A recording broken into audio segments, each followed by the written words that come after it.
봄의 차가운 밤, 서울은 명동의 화려한 넌 불빛을 반사하는 짙은 안개로 뒤덮여 있었다. 활기찬 도시 한가운데 구불구불한 골목 사이에 숨겨진 작은 카페가 마치 별개의 세상에 존재하는 듯했다. 사랑차라는 이름의 이 카페는 국화차의 달콤한 향기가 공간을 가득 채우듯이 이야기가 공기 중에 떠다니는 곳이었다. 바로 이곳에서 윤혜진, 29세의 젊은 여성이 오랜 세월 만나지 못했던 어린 시절 친구 강도현과 마주했다. 혜진은 긴 흑단 같은 머리카락이 어깨 위로 폭포처럼 흘러내렸고 깊은 눈동자는 수많은 기억의 무게를 담고 있는 듯했다. 그녀는 건축가로 부산에서의 대형 프로젝트를 막 끝내고 돌아온 참이었다. 한편 도현은 넓은 어깨와 편안한 미소로 드문 평온함을 발산하고 있었다. 그는 가족 대대로 이어져 내려온 북촌 언덕의 전통 한옥마을을 관리하고 있었다. 그들의 재회는 격식을 차린 대화로 시작되었다. 정중한 인사를 주고받았지만 두 사람 사이에는 무언가 말하고 싶으나 말할 수 없는 긴장감이 감돌았다. 카페는 거의 비어 있었고 옆 테이블에서는 노부부가 낮은 목소리로 대화를 나누고 있었다. 종이 등불이 부드러운 빛을 발하며 전통 한글 서예로 장식된 벽이 따뜻한 분위기를 더했다. 혜진은 따뜻한 차 잔을 두 손으로 감싸쥐고 호박색 액체를 응시하며 답을 찾으려는 듯했다. 정말 오랜만이지, 그렇지? 그녀는 낮고 거의 주저하는 듯한 목소리로 말했다. 10년이야. 도현은 눈까지 닿지 않는 미소를 지으며 대답했다. 우리가 경주의 거리에서 반딧불을 잡으려고 뛰어다녔던 것이 마치 어제처럼 느껴져. 혜진은 그리움이 담긴 미소를 지었지만 곧 시선을 돌렸다. 그 재회에는 달콤하면서도 불안한 무언가가 느껴졌다. 단순히 지나간 시간의 무게만이 아니었다. 그들 둘이 짊어진 비밀, 폭발할 듯한 무언가가 있었다. 대화를 나누는 동안 도연은 다음 날 밤 한옥마을에서 전통다도 행사가 열린다고 말했다. 그는 혜진에게 초대하며 그녀가 어릴 적 공유했던 문화를 느리게라도 되새길 수 있는 좋은 기회가 될 것이라고 강조했다. 그녀는 주저했지만 도현이 그토록 소중히 여기는 과거의 한 조각에 대한 저항할 수 없는 호기심으로 초대를 수락했다. 다음 날 밤 혜진은 기대감과 불안을 안고 한옥마을에 도착했다. 그곳은 평온의 피난처 같았으며 나무로 된 건물과 완벽히 정렬된 곡선형 지붕, 섬세하게 관리된 일본식 정원으로 둘러싸여 있었다. 종이 등불이 길을 밝히며 정원의 돌 위에 춤추는 그림자를 드리웠다. 은은한 코토 소리가 배경에 울려 퍼졌고 연꽃 향기가 공기 중에 떠돌았다. 도현은 문 앞에서 그녀를 맞았다. 남색 한복을 입은 그의 모습은 당당한 자태를 더욱 돋보이게 했다. 그의 동작은 형식적이었지만 그의 눈빛은 강렬했다. 와줬구나. 그는 믿기지 않는 듯 말했다. 이렇게 특별한 초대를 거절할 수 없잖아. 그녀는 자신의 불안함을 숨기려 애쓰며 대답했다. 다도 행사는 아름다움과 정교함의 극치였다. 차를 따르는 방식부터 참가자들의 자세까지 모든 움직임에는 의미가 담겨 있었다. 혜진은 그 순간의 고요함에 푹 빠졌지만 그녀의 마음은 평온하지 않았다. 도현과 주고받는 은밀한 시선에는 그들만의 대화, 말로 하지 않은 이야기가 담겨 있었다. 행사가 끝난 후 도현은 그녀에게 정원을 걷자고 초대했다. 창백한 달빛 아래 그들 사이의 침묵은 전날 밤의 안개만큼이나 짙었다. 마침내 그가 침묵을 깼다. 혜진, 내가 10년 전 그 밤에 대해 한 번도 고맙다고 말한 적이 없었지. 그녀는 갑자기 멈춰서며 심장이 빠르게 뛰었다. 그는 정확히 무엇에 대해 이야기하는지 알고 있었다. 그 당시 도연은 그의 가족이 갚을 수 없는 빚 때문에 대학을 그만두려 하고 있었다. 그녀는 몰래 그를 도왔고 그 돈을 어떻게 구했는지는 절대 밝히지 않았다. 하지만 그 이타적인 행동은 그들 사이에 거리를 만들어냈다. 마치 그가 영원히 빚을 지고 있다고 느끼는 것처럼. 고마워할 필요 없어, 도현. 나는 친구라면 누구나 할 일을 했을 뿐이야. 그는 그녀를 바라보며 숨이 멎을 듯한 강렬한 눈빛으로 시선을 붙잡았다. 하지만 나는 단순한 친구가 아니었지. 그렇지 않나? 그녀는 대답하려 했지만 말이 나오지 않았다. 그 밤의 기억이 놀랄 만큼 생생하게 떠오르며 얼굴이 달아오르는 것을 느꼈다. 단순히 돈 때문만은 아니었다. 그들 사이에는 감정, 욕망, 그리고 오랫동안 무시해왔던 무언가가 있었다. 그날 밤 한옥 마을을 걸으며 그들의 대화는 예기치 못한 방향으로 흘러갔다. 숨겨왔던 긴장감이 넘쳐 흐르기 시작했고 그것은 길어진 시선, 은근한 손길, 그리고 더 이상 부인할 수 없는 깊은 감정이 담긴 말들로 드러났다. 벚꽃이 흩날리며 분홍빛 눈처럼 내리는 나무 아래에서 도현은 그녀의 손을 잡았다. 혜진, 우리가 진정한 무언가에 가까워질 때마다 왜 자꾸 도망치는 거야? 그는 감정이 묻어나는 목소리로 물었다. 그녀는 그를 바라보며 눈에 고인 눈물이 떨어지지 않으려는 듯 반짝거렸다. 나는 두려워. 이 모든 걸 잃을까봐, 다 망쳐버릴까봐 두려워. 그는 한 걸음 다가서며 부드럽게 그녀의 얼굴을 쓰다듬었다. 때로는 진정으로 중요한 것을 알기 위해 위험을 감수해야 해. 그들 사이의 거리는 전율이 흐르는 듯했고 그 순간 세상이 멈춘 것처럼 느껴졌다. 별빛 아래 한옥마을의 고요한 아름다움에 둘러싸여 마침내 그들은 오랫동안 억눌러왔던 감정에 자신을 맡겼다. 시간은 흐릿하게 지나갔고 밤은 열정과 연약함이 뒤섞인 순간들을 가져왔다. 그들은 비밀, 욕망, 두려움을 나누며 하나의 말마다 점점 더 가까워졌다. 도연의 방은 전통적인 요소들로 꾸며져 있었고 그곳은 모든 것을 바꿀 순간의 배경이 되었다.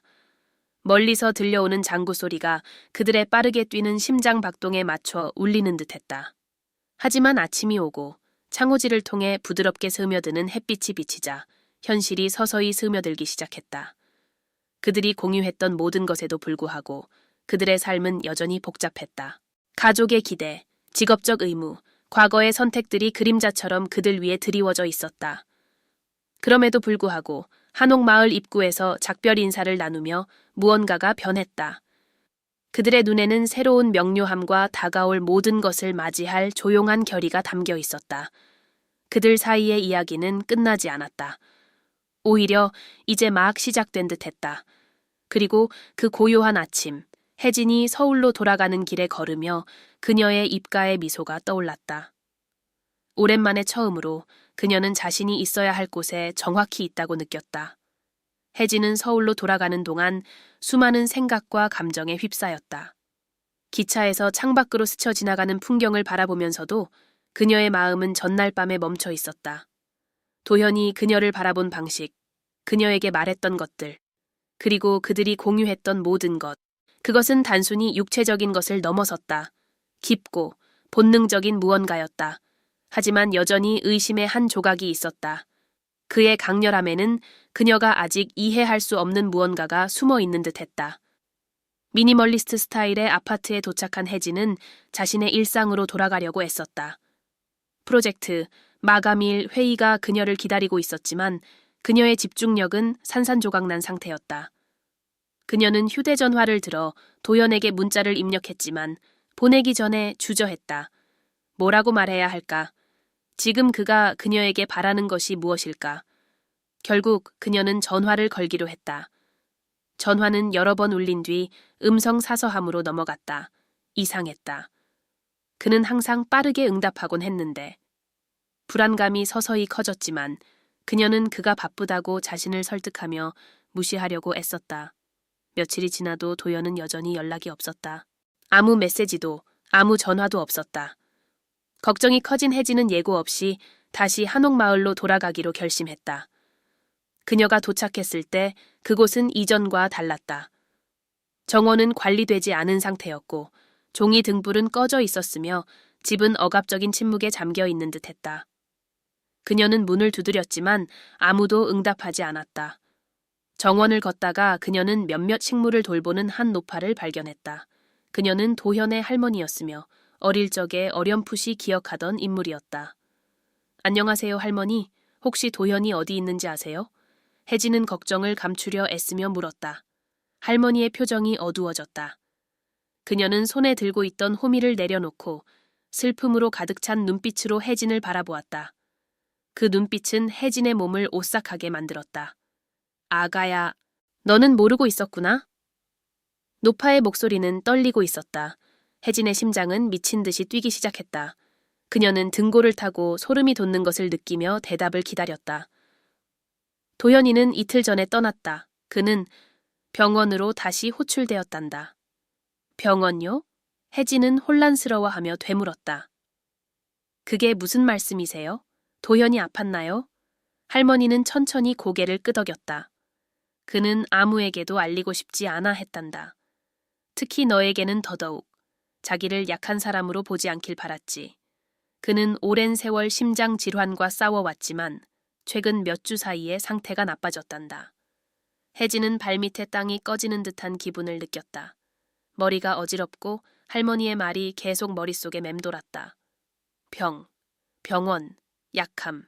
그는 어떻게 이렇게 중요한 일을 숨길 수 있었을까? 혜진은 망설임 없이 병원의 주소를 받아들고 서둘러 달려갔다. 병원에 도착했을 때 그곳은 차갑고 개인적인 온기가 느껴지지 않는 곳이었다. 한옥 마을의 평화로운 아름다움과는 너무나도 대조적이었다. 접수처에서 묻고 난 뒤 그녀는 중환자실로 안내받았다. 한 걸음 한 걸음이 무겁게 느껴졌고 도연의 병실에 가까워질수록 심장은 점점 빨리 뛰었다. 병실에 들어서자 그녀는 침대에 누워있는 도현을 보았다. 그는 창백했지만 여전히 그녀를 세상을 잊게 만드는 미소를 지었다. 와줬구나. 그는 약하지만 감정이 담긴 목소리로 말했다. 왜 말하지 않았어? 혜진은 떨리는 목소리로 물었다. 왜 나한테 숨겼어? 그가 일어나려고 하자 그녀는 그의 손을 단단히 잡고 막았다. 네가 알면 나를 다르게 대할 것 같았어. 우리의 마지막 밤이 내가 가진 시간에 대한 이야기가 아니라 우리 자신에 대한 이야기가 되길 바랐거든. 그의 말은 칼날처럼 그녀의 가슴을 찔렀다. 마지막 밤? 그녀는 눈물이 흐르는 것을 느꼈지만 도연은 떨리는 손으로 그녀의 얼굴을 어루만지며 부드럽게 닦아주었다. 울지 마, 혜진.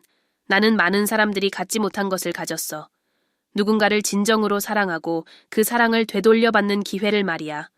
그녀는 흐느끼며 가슴이 조여오는 것을 느꼈다. 그럼 이제 어떻게 할 건데? 그냥 포기할 거야?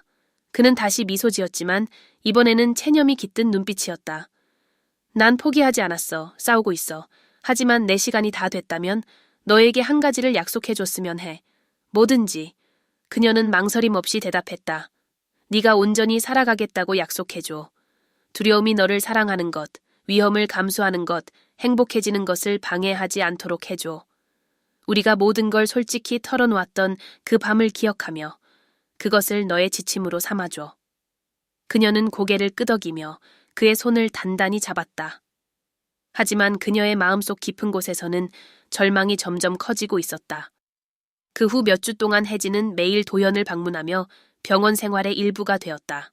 그들은 함께 웃고 과거를 회상하며 어쩌면 이루어지지 않을 미래를 꿈꿨다. 그 시간은 깊은 감정이 넘쳐나는 시기였고 그들의 유대를 더욱 단단히 만들어주었다.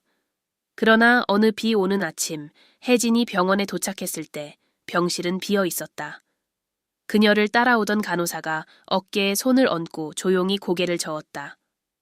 그녀는 그 순간 그가 떠났음을 깨달았다. 장례식은 한옥 마을에서 전통적으로 치러졌다. 도연의 본질은 마을 구석구석에 여전히 남아있는 듯했다.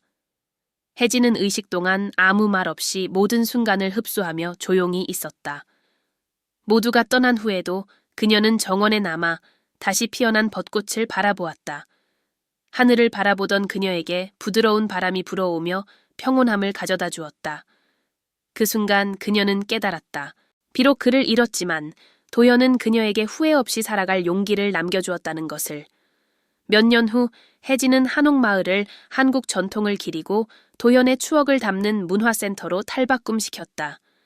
그리고 벚꽃이 필 때마다 그녀는 미소 지으며 그가 여전히 그곳에 그 밤에 그들을 하나로 묶어주었던 비밀과 욕망 속에 남아있음을 느꼈다.